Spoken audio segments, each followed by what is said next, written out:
Dumateng surat Al-Baqarah ayat 246.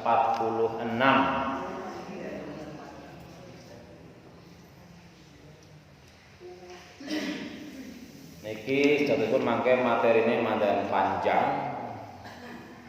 Terus sampai 251. Sampai 252 itu tesih berbicara rangkaian kisah tentang milih pemimpin ingkang ditunjuk dening Allah Subhanahu wa taala. Nggih, monggo kita sareng-sareng ayat 246 kilo derakan. A'udzu billahi minasy syaithanir rajim.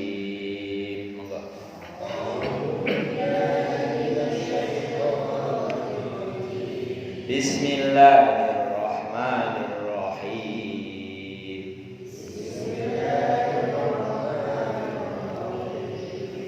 Alam tara ilal mala'i min bani Israil min ba'di Musa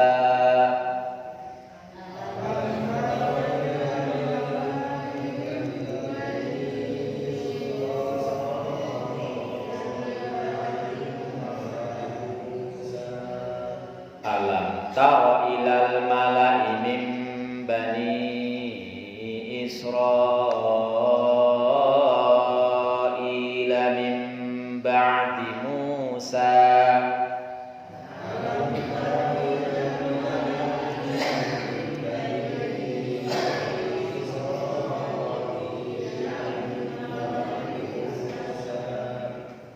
idh qalu linabiyyin lahum mub'ats lana malikan idh qalu linabiyyin lahum mub'ats lana malikan nuqatil fi sabilillah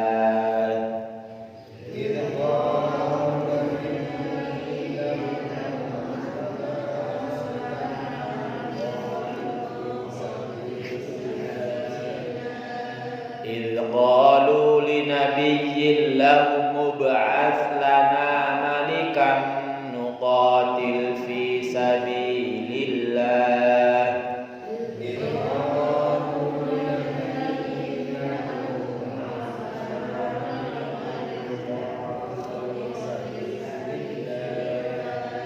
qala hal asaitum in kutiba alaikumul qitalu alla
wajib mutasil, jadi harus 3 kali lipat timbang min diyana.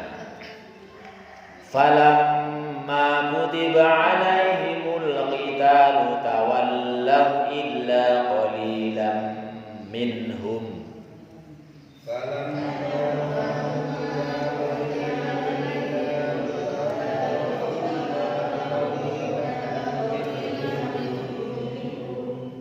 Falamma kutiba alaihimul qitalu tawallaw illa qalilan minhum.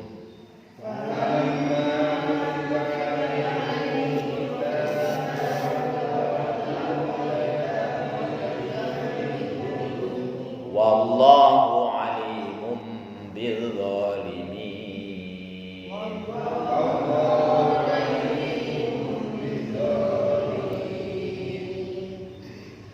Wallahu alimun bil zalimin.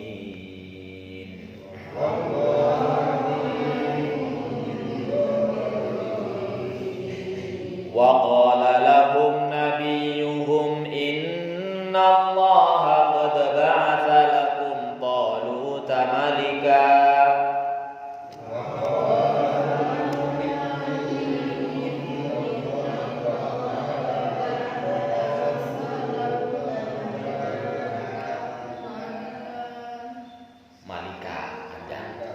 Wa qala lahum nabiyuhum inna Allaha qad ba'atha lakum Taluta malika.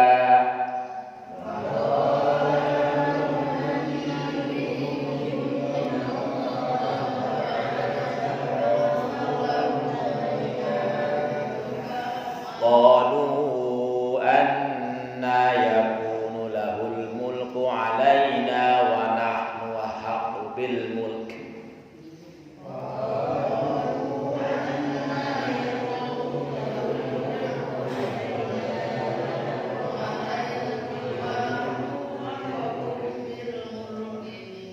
Mboten kuat mbah mandeg. Mandeg niku diwakaf darurat, karena wakaf darurat niku mangke diulangi malih saking ayat kalimat sebelumnya, lajeng paling wingking dipun pateni huruf P sukun ya. Qalu anna yakunu lahul mulku alaina wa nahnu ahaqqu bil mulk.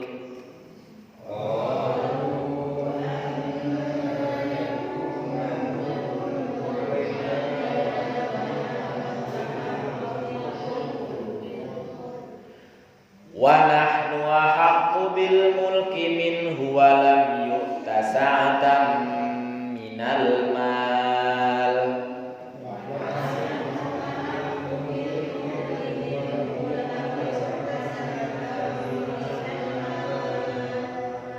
Wa nahnu ahaqqu bil mulki minhu wa lam yu'ta sa'atan minal mal.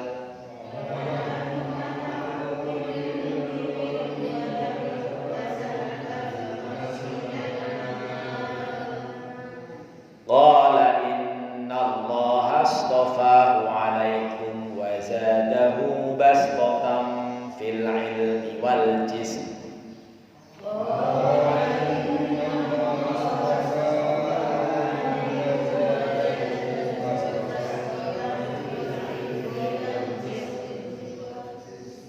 Qala inna Allaha astafahu alaikum wa zadahu basṭatan fil ilmi wal jism.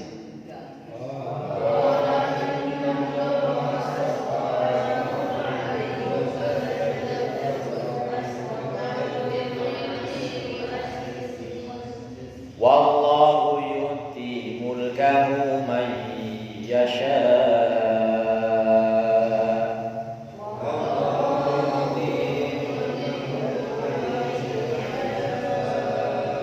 Wallahu yu'ti mulkahu man yasha.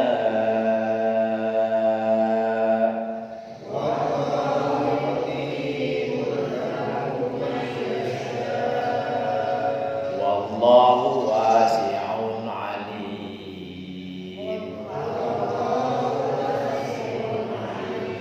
Shadaqallahul azim.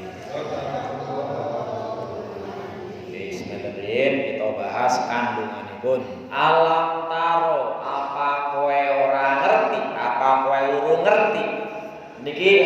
tobe utawi sing dituju dengan kata-kata alam taro niku Nabi Muhammad. Muhammad apakah orang ngerti, apakah orang ngerti? Tetapi pembahasan dalam masalah hadis maupun Quran itu yang dimaksud memang begitu, tapi tujuannya bukan itu saja. Karena ada ketentuan al-ibratu bi umumil lafzi la bi khususis sabab. Jadi ibrah atau pembelajaran itu diambil karena umumnya kata-kata alam taro ya sabab baik. Meskipun redaksinya wahai Muhammad. Sebab Quran ini boten kangge Nabi Muhammad tok. Berarti kita saja kita termasuk yang dipun 7 kali ayat ini. Alam taro apa kamu pada ngerti? Ilal mala'i min bani Israil maring wong-wong segolongan wong sekang bani Israil. Ingin mau disinggung Israel itu sinten? Israel itu sinten? Israel itu jenengan julukan nami sanes saking Nabi Yakub. Nabi Yakub niku bapake Nabi bapake Nabi Yusuf. Nggih, dados Israil niku nama lain utawi terus Nabi Muhammad kan jenengane utawi sifatane boten Muhammad tok. Muhammad, Ahmad, Mustafa, kemali matah kuwi. Nah, iki Israil niku Nabi Yakub. Bani Israil keturunan Nabi Yakub. Nabi Yakub duwe anak pinten Bu, Pak? Katanya pinten 15 12. Kan nonton lagunya Nabi Yusuf alaihissalam. Nabi Yusuf mimpi suatu hari 11 bintang matahari dan bulan bersujudlah kepadanya. 11 niku bintang niku istilahnya keturunan Nabi Yakub saking istri sepuh 11. Tapi kita termasuk adine barah saking ibu tunggal Benyamin. Terus putra Nabi Yakub itu kali welas lanang kabeh. Lah sing paling nom jenenge Benyamin. Yusuf kali Benyamin iku seibu, tapi sing sedoso niku benten ibu. Nah niku. Terus Bani Israil ini keturunan saking 12 orang itu. Alam taro ila mala'i min bani Israil apa kau mengerti maring wong bani keturunan Bani Israil maring keturunan Israil Bani Israil kaumnya disebut Bani Israil min ba'di Musa sakwise Nabi Musa. Terus Nabi Musa termasuk nabi sing diutus teng Bani Israil. Bareng Nabi Musa pun wafat, kondisi Bani Israil itu biasa lah. Bahasanya istilahnya kondisi umat-umat sebelum kita, sebelum Nabi Muhammad, itu anggar adoh sekarang nabine biasanya itu mulai melenceng dari ajaran nabi-nabine. Kawit Nabi Adam, sepertinya jadi nggih sami mawon.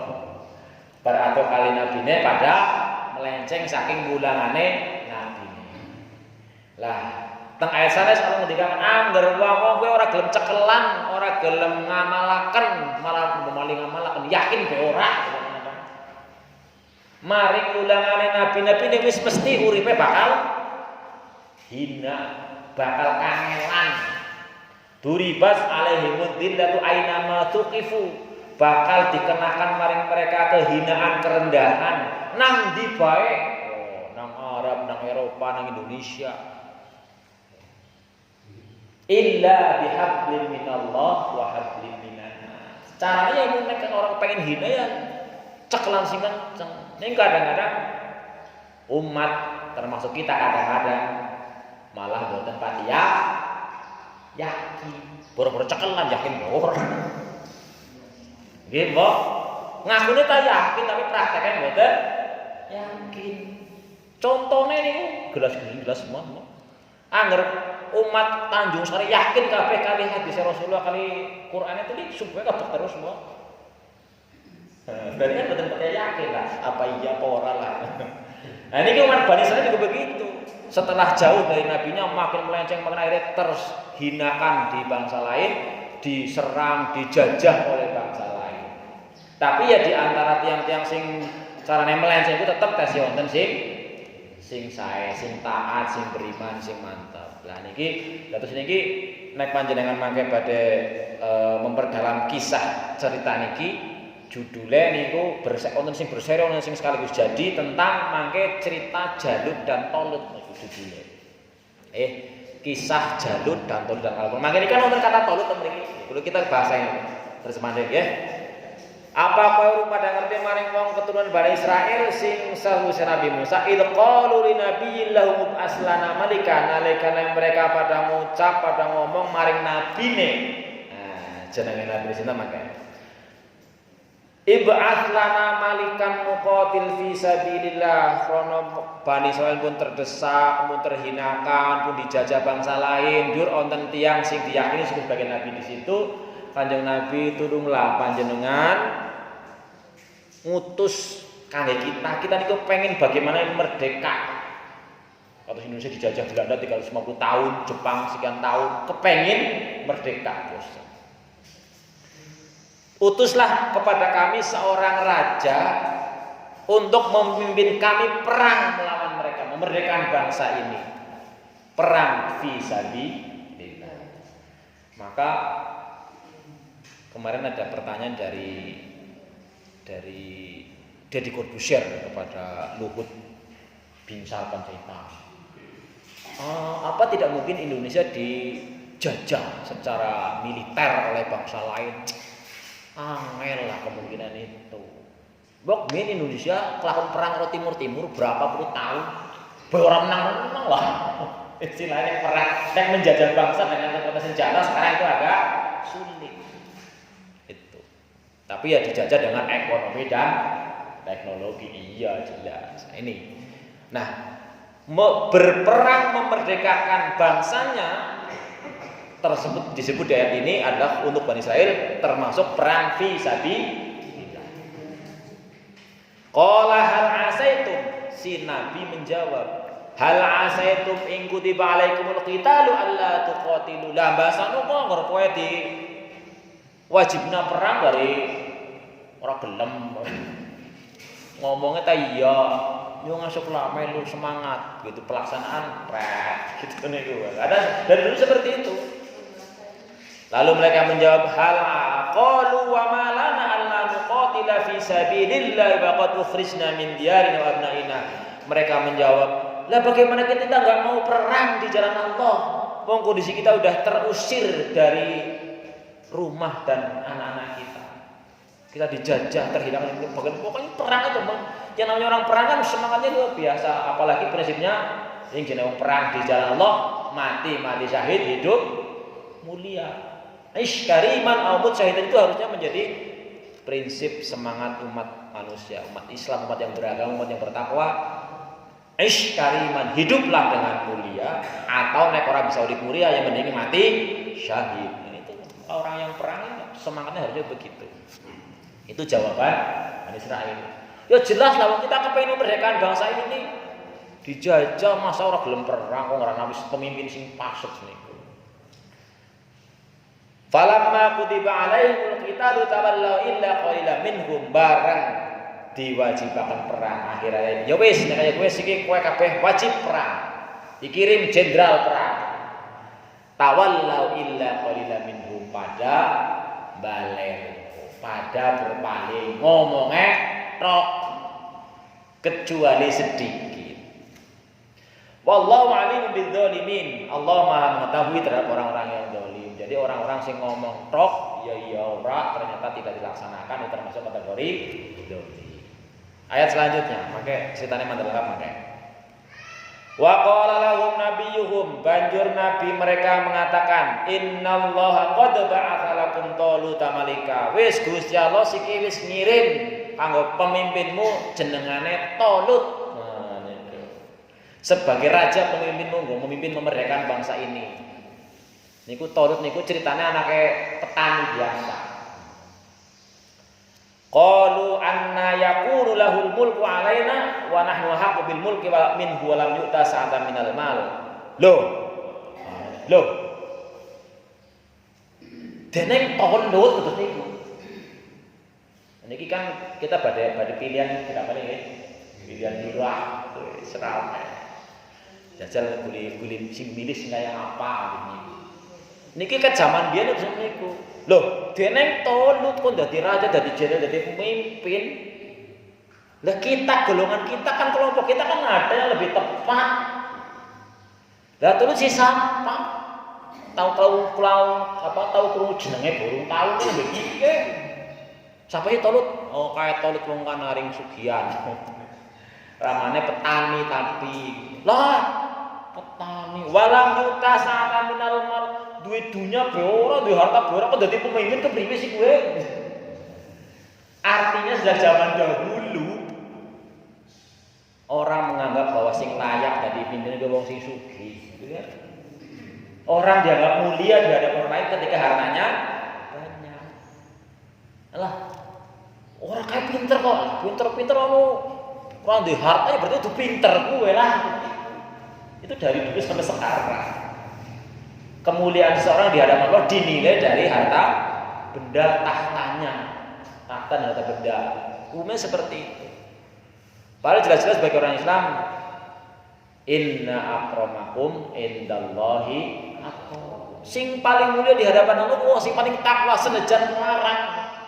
Apa bisa melarang takwa? Karena begitu pertanyaannya.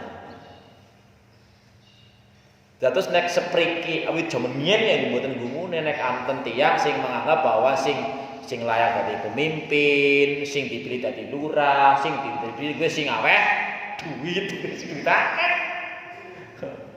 Aku pilih yang bayar. Jaman biyen. Mungkin mau cepet zaman Nabi Musa zaman biyen. Lah masa Talut kok dadi raja ora duwe kok. Walam yuta sa'atan minal mal orang duwe Talut mlarang mas dadi raja. Tang Nabi dijelasaken. Innallah astafahu. Pertama, sing milih Talut kudu kowe. Gusti Allah. Nah iki. Kita niku kudu yakin angger dipilihaken nang Gusti. Yakin dipilih Gusti Allah mesti ge sing paling main kudune.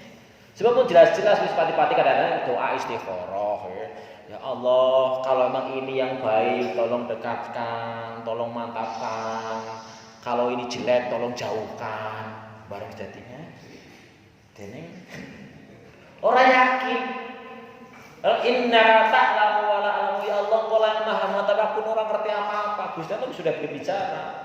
Wallahu ya'lamu antum la ta'lamu. Allah lah sing ngerti, kowe ora ngerti apa-apa wis manut bae. Dijelaskan tentang Nabi ini. Qala innallaha astafahu. Allah memilihnya untuk kamu. Wa zadahu, dan Allah tambahkan baginya bastatan fil ilmi wal jism.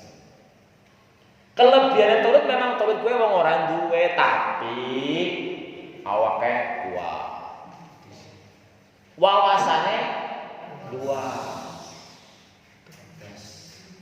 Tentu sing jenenge nabi ngomong ya ora asal ngomong, bahasane lah kan dasare niku berarti kudune nek kita niku seniki kok asal kuwi hadise sahih Nabi Muhammad yakini perkara wong belum lakoni sih ya nomor loro tapi yakin dhisik ambung ngantos apa iya ya lah jere enggak kok dia subuh kaya uli dunia seisine apa iya ya lah ngerti kan ragu nih.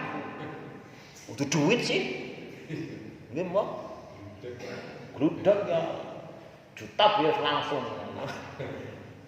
Karena pun jelas di sana saat Nabi Muhammad itu wama yantiku anil hawa in huwa illa wahyu. Muhammad ku Nabi Muhammad agar ngomong utus kecemplungnya dhewek itu, tapi dasarnya mesti bener. Lagian wong kafir musyrik juga ketika Nabi Muhammad umur 35 tahun enggak ada yang menolak bahwa Nabi Muhammad tidak pernah melomboni. Nabi Muhammad usia 35 tahun mendapat gelar Al-Amin, yaitu orang yang tidak pernah konangan lombone babar geblas. Kok bareng diutus ngirim menyampaikan wahyu ning Gusti Allah dadi mantan kayak gitu sing lombone Muhammad apa ya. King lombone apa ora ya. Kita tuh harusnya mantep. Pokoknya asal itu hadisnya sahih, apalagi Bukhari, Muslim, muttafaq alaih, wis. Apalagi itu Al-Qur'an. Pokoknya yakinlah persen. Tapi ya kenyataannya sejak zaman dulu masih ada orang yang begitu. Wis diomong kiye Tolut kiye dipinang Gusti Allah karena awake kuat. Pertama malah bukan badannya, bastotan fil ilmi. Ilmune luas, wawasane jangkauannya panjang. Lan awake kuat. Jism badannya besar. Sebab wekdal niku sing jajah bangsa Palestina, bangsa Israel niku pemimpinnya jenengane Jalut. Jalut niku awake gede kaya raksasa. Gede menangan bengis. Nek zamane Nabi Muhammad dikatus Genghis Khan niku. Terkenal ya. Nate ngilang Genghis Khan niku sinten? Han mungkin dia ya. Kan zaman Nabi Muhammad mencapai abad keemasan, wes hebat semuanya. Pokoknya masa paling bagus masa Nabi Muhammad. Terus mulai pada turun-turun maning. Terus zaman Abbasiyah bangkit maning. Banyak ahli-ahli. Eropa melem, Amerika orang keton. Dunia Islam luar biasa masa keemasan, Golden Age zaman Khalifah Abdul Rashid. Apa itu ya terkenal ya. Kemudian hancur lagi diserang oleh bangsa. Belum tahu sinau sejarah biar. Bangsa Mongol jenengane. Niku jenderalnya pemimpinnya jenenge Genghis Khan. Jadi nyerang negara-negara Islam, kemudian kitab-kitab sumber ilmu dibakari cemplung nang mengaring laut. Tapi mengsungai niku di Irak sampai air lautnya menghitam karena tinta. Prinsipnya memang Allah dalam ayat lain berfirman, "Watil kal ayyamu dawiluha bainan nas." Memang hari-hari diputar gitulah. Istilahnya kayak roda kan sering nggih panjenengan mireng ucapan hidup itu bagai roda berputar, kadang-kadang nang dhuwur, kadang nang minggir, nang ngisor, mulane aja apa sih ora nang dhuwur ya wong ngisor kok wong ngisor. Si Tolut siapa wong mlarat kok dadi raja. Allah memberitahu kelebihannya Tolut itu bukan hartanya. Buat apa hartanya akeh tapi berbodoh. Mbok kata kadang-kadang wonten. Apa iya wong orang pinter dening hartanya akeh ya bisa saja warisan. Gitu ya. Walam yutasalamal mal. Kelebihannya itu. Wallahu yuti mulkahu may yasha. Allah berkehendak memberikan kekuasaannya kepada siapa saja. Tu'til mulka man tasya wa tanzi'ul mulka mimman ngeralok-alok karep siapa sih bisa nolak. Tapi diberitahu Tolut kon jadi jenderal jadi raja bukan aku yang mulane pada manut. Tapi hanya sedikit tertulis dalam sebuah cerita bahwa yang ikut Talut hanya sekitar 80.000 orang dari sekian dari satu bangsa. Wallahu wasi'un alim karena Allah maha luas lagi maha mengetahui. Ini cerita mantan Bentele tertulis berseri di websitenya Republika Online. Jadi Talut dan Jalut bermula ketika Bani Israel mengalami masa suram nan gelap pasca Nabi Musa wafat. Kondisi agama mereka makin lama makin terkikis. Padahal saat Musa bin Nun, jadi bar Nabi Musa wafat, onten Nabi malih sing dikenal namine Nabi Yusa bin Nun atau Yosua. Niku pengikut Nabi, tapi pengikut setia Musa memimpin mereka. Tanah Filistine dapat dengan mudah direbut. Namun Yusa pun menemui ajalnya mengambil tugasnya menjalankan amanah Musa. Sejak itulah Bani Israel dilanda kegalauan dan keterpurukan sekian lama. Tak ada nabi diutus. Mereka terlunta-lunta bagai domba tanpa gembala. Di tengah kosongan kepemimpinan, masyarakat Israel mulai melupakan agamanya. Mereka melakukan banyak dosa, bahkan membunuh para nabi yang semestinya diharapkan memimpin mereka. Kondisi mereka berubah menjadi masyarakat yang kafir, zalim dan durhaka. Maka Allah pun murka sehingga mencabut kekuasaan mereka, yaitu Bani Israel, dan Bani Israel diusir. Tabut pun dirampas oleh musuh mereka. Tabut niku diyakini sebagai istilahnya kata kitab suci inilah, catatan tentang perintah-perintah Allah di tabut. Sebuah kaum yang kuat dan kejam bernama Amalikah atau sebagian menyebutnya Baltata terus saja menyerang Bani Israel. Kaum tersebut menahan para pembesar Bani Israel, menculik anak-anak, mengambil alih kawasan taklukan mereka, kemudian menarik upeti semena-mena. Saat itu benar-benar menjadi bencana hebat dan sengsara yang amat bagi Bani Israel. Kaum penjajah tersebut dipimpin oleh seorang berperawakan raksasa dari dinasti Bukhanastar bernama Jalut. Bahkan nek panjenengan pengen nonton filmnya, niku nonton filmnya, abang film kan anu gawean lah. Niku judulnya Goliat. David and Goliat. Karena makanya akhirnya sing mati ini Jalut niku Nabi Daud. Nabi Daud masih remaja, belum itu jadi nabi. Bani Israel pun melindunginya agar dapat melahirkan calon nabi mereka. Bahwa makin ini Jalut nih. Ditinggal pendidikan Bani Israel pun mengharapkan Allah mengutus seorang nabi yang akan menyelamatkan mereka. Padahal sebelumnya mereka selalu membunuh para nabi. Tapi ketika wis kepepet ya nabi sadar lah. Sehingga tersisa keturunan Lawi yang dipercaya Bani Israel sebagai marga yang layak menjadi pemimpin mereka. Satu-satunya keturunan Lawi yang tersisa dan dapat diharapkan hanyalah seorang wanita bernama Hubla. Jadi dari golongan Bani Israel sing mangkin iki menderita apapun pada orang asing soleh lah bahasanya. Tapi mereka kepengin merindukan dipimpin oleh seorang nabi lagi. Tapi kepriwe nabi kan juga lahir orang brojol tiba kayak Nabi Isa. Lahir kan?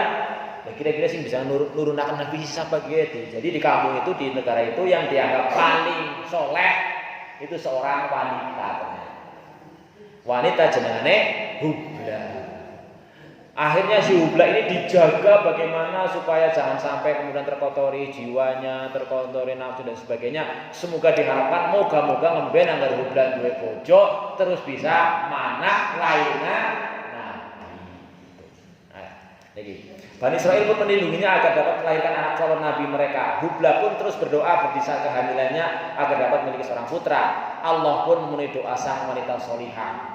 Doa sang wanita solihah, lahirlah anak laki-laki yang kemudian oleh ibunya diberi nama Syamil atau Samuel atau Syamwil atau Samun, yang artinya Allah telah mendengar permohonannya, permohonan ibunya. Ya Allah, moga-moga anakku besok dari wong sing soleh. Maka lahir diberi nama Samun, dianggap ini karunia dari Allah.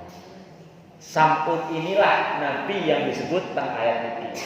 Wa qala lahum nabiyyuhum ini. Maka ketika orang-orang Israel meminta kepada nabinya Nabi Samun, singkat cerita Syamil pun kemudian diutus Allah mengemban risalah para nabi kepada Syamil. Bani Israel berharap akan dapat mengakhiri penindasan kaum Amalikah, sehingga suatu hari Bani Israel meminta Syamil mengangkat seorang pemimpin untuk berjihad di jalan Allah. Jadi zaman itu nabi itu lebih dianggap sebagai istilahnya kalau zaman sekarang ya ulama lah ya, ulama yang alim terhadap ilmu agamanya. Kalau Nabi Muhammad kan enggak, Nabi Muhammad ya presiden, berarti politikus ya jenderal perang gitu kan, ya otomatis pembawa risalah. Tapi kalau zaman ini dianggap bahwa nabinya ini adalah seorang kayak ulamanya, sehingga berdoa, wahai Nabi tolonglah, mintalah supaya Allah mengirimkan raja pemimpin. Itu awalnya tentang kisah yang kemudian Allah menunjuk lewat Samun iki, Samun, Nabi Samun mengabarkan, ya wis ternyata setelah saya berdoa, setelah bermunajat, Allah menentukan bahwa yang jadi pemimpin kalian namanya Tolut nang iki. Sing ternyata bareng ceritanya Tolut niku, ceritanya awalnya dia adalah anak seorang petani Nani yang hanya ya biasa-biasa saja. Kemudian Tolut ini suatu hari dengan orang tuanya hidup di situ, keledainya indah. Ya, artinya bagaimana kok terus ketemu Tolut ketemu dengan si Sam ini untuk diangkat juga sebagai raja. Keledainya hilang, dicari berhari-hari nggak ketemu. Kini keledai ini lungang dia bigar mengendik orang bali-bali gitu. Akhirnya kemudian si Tolut itu pergi ke berbagai desa mencari berhari-hari sama temennya. Terus kematir, ayolah Bali lah, mbok keledai orang ketemu-temu mbok bapake patet cemas. Jadi wong anak sing apik iku kudu jeneng-jeneng anak soleh. Angger anak sing salah ini lah urus tempat wong tua kali itu. Anak soleh memikirkan wong tuane. Ayolah Bali mbok. Wong tuane cemas. Tapi kemudian akhirnya singkat cerita dia bisa dipertemukan dengan si Samun di sebuah tempat yang masing-masing sing Samun yang ngerti berarti sing jane Tolut kiye sing diutus nang Gusti Allah kon dadi raja. Si Tolut juga ngerti berarti sing seorang nabi. Itu singkat cerita seperti itu. Nah, barang dikabarkan kepada kaum Bani Israil lah Tolut anak kaum orang tua kon dadi raja. Ini dongane. Nah, bagaimana kisah selanjutnya? Insya Allah nanti dibahas di lain kesempatan. Karena ini sudah jam 7. Jam 7 lewat 5. Makin ini lewatnya jam 7 lewat 20 baru mulai. Nah, kira-kira itulah maka pesan saya dalam menentukan pilihan janganlah ditinjau dari aspek kaya orang sugih. Apalagi pragmatis, praktis. Pokoknya yang siapa baik, mau pilihan lurah, mau pilihan DPR, mau pilih bupati atau presiden, yang milih sing bayar. Anu bayar kabeh, yang sing pilih sing bayarnya gede. Jangan. Kan pun diwarai tentang ayat ini kan. Kalau mboten nuduhaken kan aja milih dengan milih si Pak Atip mau Pak Daryono, terserah tapi jangan dipikirkan dan jangan jauh. Yang jelas Allah sudah mengajarkan kepada kita ketika mau memimpin itu, memilih pemimpin itu yang bastotan fil ilmi. Nomor 1 itu yang punya banyak ilmu pengalaman dan sebagainya. Jadi ngomong dilaporkan, kono juru bicarane Pak Daryono kon, juru bicarane Pak Atip kon, mesti kena dibayar ya. Jangan gitu kan? Sampai wonten slogan maju tak gentar, membela yang bayar. Terus kan? Slogan partai aslinya maju tak gentar, membela yang benar. Diplesetkan. Pokoknya maju tak gentar, membela yang bayar. Jadi sekolah wanti-wanti tanggal 28 monggo panjenengan ugi sampaikan dumateng wargane panjenengan sing mboten ngaos sing badhe milih cerita bahwa ket zaman biyen ya anak Nabi Musa wis ninggal zaman Tolut dan Jalut angger kok pemimpin arep dipilih kok jerene wong ora duwe ya ora dadi prioritas padahal Tolut niku ilmune luas itu yang menjadi dasar kepemimpinan sehingga mudah-mudahan besok kita bisa menghasilkan kepala desa ya terserah lah arep Pak Daryono arep Pak Atip ya sing penting ya sing main di hadapan Allah yang bisa membawa rakyatnya menjadi makmur fid dunya wal akhirah orang mung suginan dunya tok tapi nang akhirat silaka buat apa kita kan pun sering nyanyi rugi dunya ora dadi apa-apa jero rugi akhirat bakale cilaka. Lah tadi kudune kan berarti kita semua mendahulukan urusan akhirat. Lah siku mamane arep qobliyah subuh jamaah subuh diwehi 1 sewu dhewe tau 1000 nyong angkat karena gue urusan akhirat. Gusti Allah Nabi Muhammad yang menyampaikan juga mesti itu bener tapi karena kenyataannya memang kita kadang-kadang tidak yakin kemudian kalah oleh nafsu kita ya akhirnya kita tidak bisa melaksanakan yang semestinya. Maka berdasarkan dua ayat ini sepindah malih mugi-mugi saklawase nalikane kula panjenengan sami berdemokrasi memilih calon pemimpin jangan melihat semata-mata utamanya kepada aspek harta bendanya. Karena Allah sampun memberikan contoh ketika Tolut diutus jadi raja, kemudian oleh rakyatnya dipantaslah wong anu melarat dipimpin jadi pemimpin kali ini ya. Akhirnya memang orang-orang yang percaya ya mendapatkan keberhasilan. Demikian, barangkali ada pertanyaan. Kalau tidak ada, mungkin untuk kali ini disebutkan sampai di sini. Insya Allah nanti kita lanjutkan karena ini ceritanya cukup panjang sampai beberapa ayat, tapi paling tidak ibroh pelajaran yang kita peroleh bahwa sejak zaman dahulu ya ketika nabinya udah nggak ada, biasanya mulai menurun ya. Tapi selalu ada orang-orang yang seperti Hubla tadi ya, orang-orang yang memang solih mempertahankan dan mengamalkan ajaran agamanya, yang akhirnya juga melahirkan anak-anak yang soleh juga. Maka ada pelajaran kalau kita ingin punya anak cucu yang soleh, ya pertama kita harus soleh dulu lah, jelas.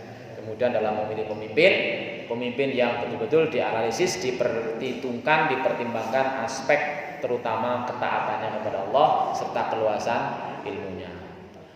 Mekatan mungkin kajian kita yang menika, kalau pikir ini